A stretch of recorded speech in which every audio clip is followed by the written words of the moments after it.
Hey. Yo, Hey. We are live. episode 1.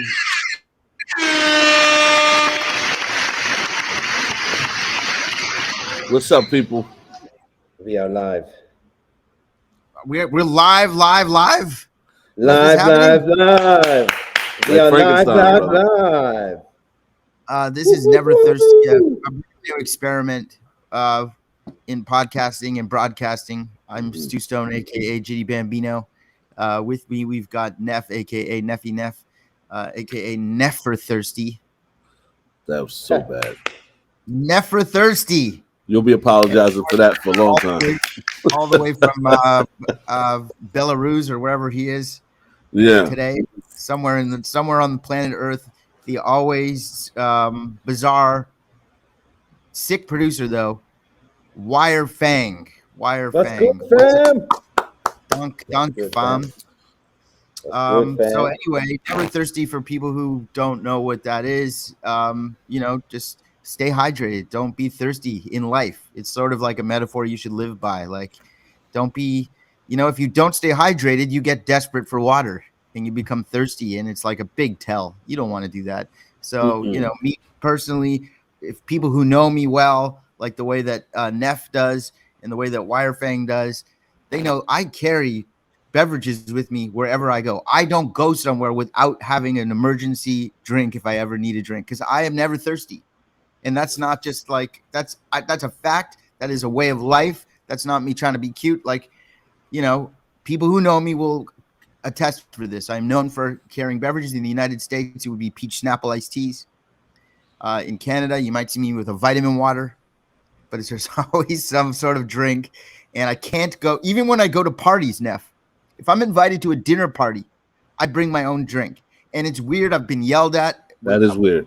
I'll have other people on in the future that will tell stories about how I got yelled at, almost kicked out of parties for bringing my own drink to the party. Now, is that something like if you invited me to one of your dinner parties? I know you have dinner parties all the time, Neff, charcuterie boards and whatnot. Would you be offended if I brought my own, like, not alcohol, like just my own, like, single serving drink to your dinner party? No, You I would wouldn't not be. I would get kicked out of it. I would not. I would laugh. But it'd be okay. It'll be all right with me. It's not weird. No. Well, no, it's weird. It's very weird.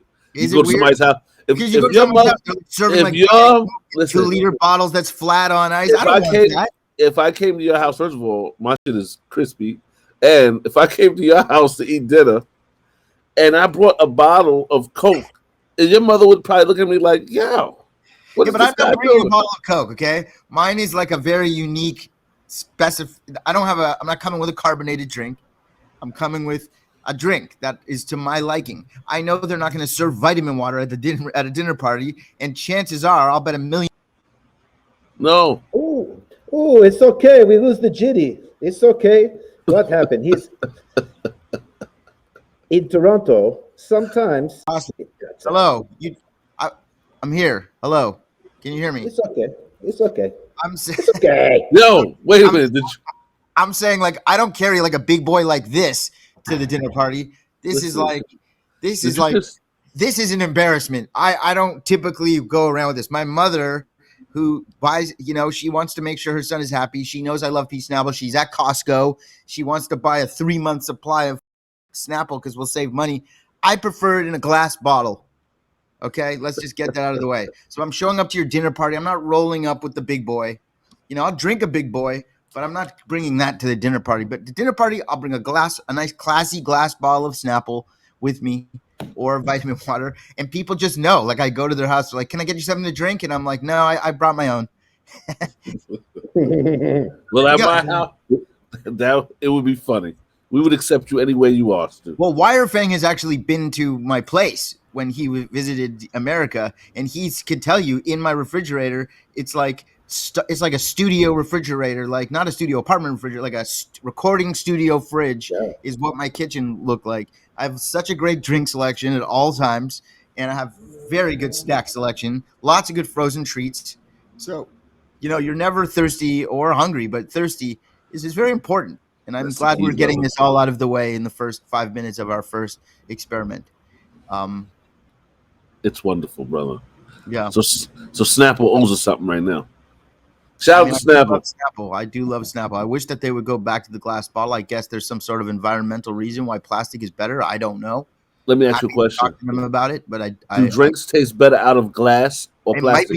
It might be a psychological thing. Like it might just be a placebo where it's like the same, but it's not the same. It is not the same. If you drink a Coke out of a glass bottle, it is different than drinking a Coke out of a plastic bottle. Yes. If you drink a Snapple out of a glass bottle that is like has like that nice cold sweat coming off the bottle like that, you know what I mean? That nice dew on it. That is a different experience than a plastic bottle. Yes, 1,000%. And I think like it just tastes different. Yes, we agree.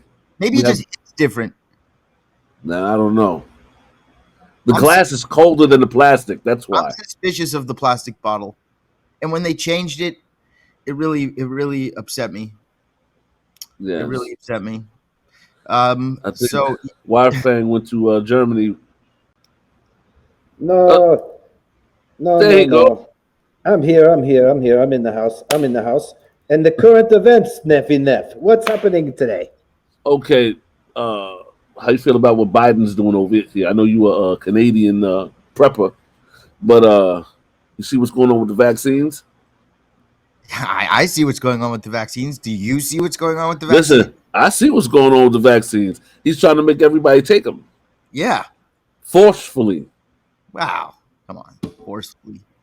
He's not putting a gun in your face and saying, take it. He's saying, like, no, he is. Life is going to be very difficult if you don't take it.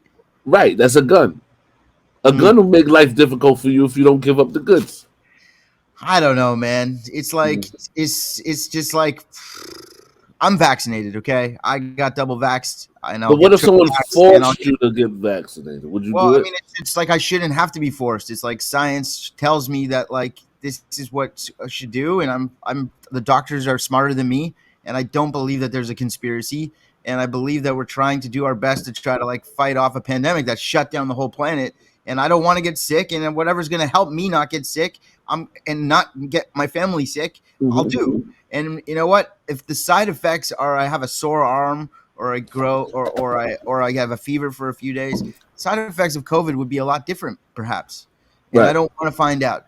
So listen, obviously this virus is serious enough that it's shut down the entire planet. This is not an America thing. This is not a Canada thing. This is a planet Earth thing. So it's not like if it's a conspiracy, then everybody's in on it. There's some like evil Legion of Doom thing where like everyone's sitting around that table. How can we, maybe that is true. Okay. I'll give you like this much of a chance. But come on, man. It's like this thing is so big that like nobody, they're throwing what they can at it. And if the people who aren't getting vaccinated, I don't know what, that's your personal choice. So go ahead and make it. But I don't necessarily agree with it, but I don't have to agree with it. Well, see, I agree with 90% of what you're saying. 90% of it, I agree with. The only problem I think that the people have is to force me to take the vaccine. I've never been sick, not me, never, but let's say a guy who's healthy, doesn't get colds regularly, never caught the flu. There are people like that.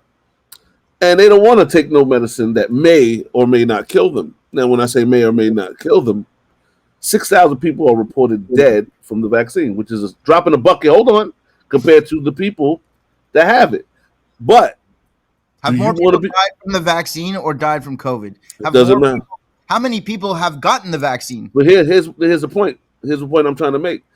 Or do you want to be, or your child or your wife be one of the small population that takes the risk? What is the risk? What's the bigger risk? Is the bigger risk to go out unvaccinated and catch COVID and die, or is the bigger risk to take a medicine that's designed to fight COVID and die? I mean, I guess there's a coin toss there, but yes, there we go. But how much of a coin toss is that? That's coming up tails more times than heads. Right. But what I'm saying is, but what if just and I'm not even going to use us. What if someone else's family member takes the coin toss? It just happens to be one of the small population. I mean, that's awful. That's fucking awful. Right, but they should have had the but they should have the choice to say if I'm going to do that or not. They should have a choice. If any life, one life. Do you have a choice to wear a seatbelt or not wear a seatbelt? Is it a law or a choice? Law. I'm just curious. It's law. So that's a law. So you're okay with that, though, even if you don't want to wear your seatbelt. Like, it's Well, not comfortable for you. That's true. Let's talk about that. How many seatbelts have killed people? Probably not that many. Probably more than 6,000. No. I'm talking about, you would hear about that shit. If people talking about this seatbelt is killing motherfuckers, as soon as I put it on, I died. There are people sticking the needle into them and they're dying. They're dying. So, and this is on the CDC. This is not a conspiracy. I mean, I'm not saying that number is not accurate, and I think it's terrible and it's awful and it's fucking brutal. Yeah, I'm sure there's people that die from taking Tylenol. There's people that die from taking any medicine. So I guess there are people that like are homeopathic people that want to do everything homeopathic and they don't want to do that. That's on them. Sure, okay, but like that, they should still have. It's like a private business can make a decision whether they. I don't know, man. It's tough. We're on different sides of the fence because, like, I had no issue about it. At first, I did think like that. I'll be honest with you. When it first happened, I was like, wait a minute. I think I'm going to wait and see what happens. And I'm going to wait. And then when I was presented the opportunity to go, I also thought, oh, it's going to be a 4-hour wait. I don't want to go. I don't want to skip a line. I don't want to do this. I'll just wait my turn. And when it's my turn and my number gets called, then I'll go. And then when an opportunity presented itself for me to go get vaccinated, I spoke to a couple of my friends and I was just listening to myself talk, and it was like, what the fuck am I thinking? Like, of course I should go get this vaccine. And you know what happened? As soon as I got the vaccine, I instantly felt psychologically a little bit better. I felt like, that's one step closer. Then when I got the second shot, I had like no side effects at all. And I woke up the next day feeling almost invincible, even though we're not. We could still catch COVID. It's not 100%.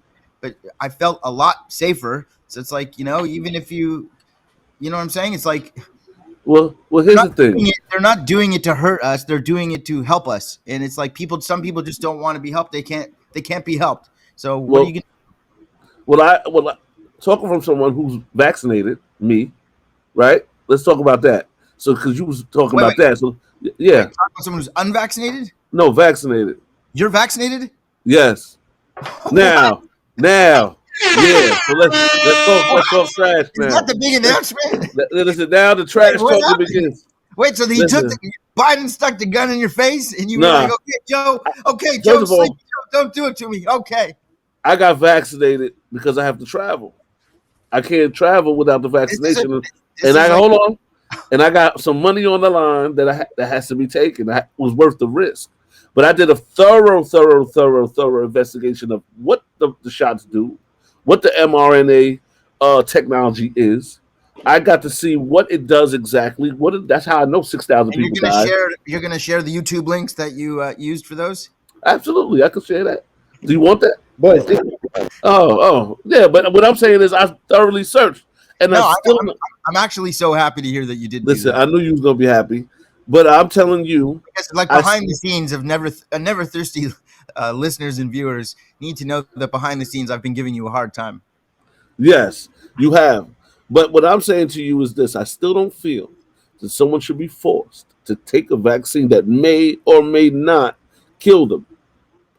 Unless you got it's thoroughly checked in, that you should be able to use the vaccine in an emergency situation. I think it's like a gray sort of area in the sense that, like, yeah, I guess technically the circumstances are being set up in a way that you are being forced, but it's not like a Gestapo that's knocking on your door with rifles saying like, take the vaccine. Like, that's not how it is. So there are people that will not take the vaccine and they'll just continue living and they won't get to go here, there, everywhere. We should find out how it's going over in other parts of the world. As we are joined now from somewhere else on planet Earth, we have a very special guest joining us as we are just talking about the vaccines and what's going on with the chaotic world. Here's somebody that's in the music industry that's probably sees a different perspective. What's going on with festivals, live shows, what's happening? Beat Geek in the building. Please introduce yourself to Jannusi Radio, sir.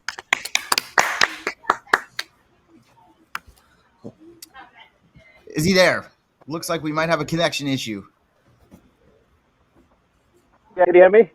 Yeah, now we can hear you. Yes. Can you hear me now? Yes. How are you, sir?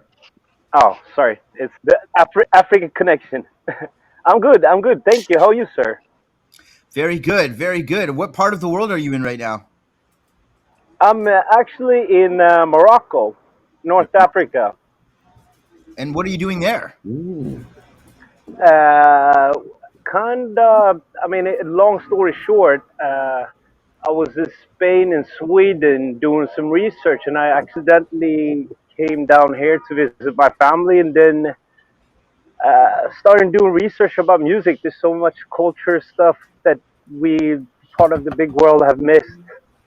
The new generation, the hybrids, it's amazing. So A lot of new talent. So you're like the Indiana Jones of music research, going out to find the new gems in music that people don't know about. Exactly. It's That's fun. pretty cool. It's like being in the office at the same time traveling and looking for the next. And of course, I mean- we'll get into your music career in just a moment here, because obviously for you, someone who has made a huge impact on popular culture and in music with hit songs, we'll get into all that. But like someone Thank like you. you who's been to the top of the mountain to go now look around behind the mountain and go try to cut through the mountain to try to find new unexplored kind of sounds. That sounds really interesting. I want to ask you though, since we were in the middle of talking about it when you joined us, what's the situation like on that part of the world with vaccines and COVID, and is it locked down? What's going on over there? And I think we lost him again. He's probably using my internet. He definitely sharing with you. Never thirsty. Never thirsty.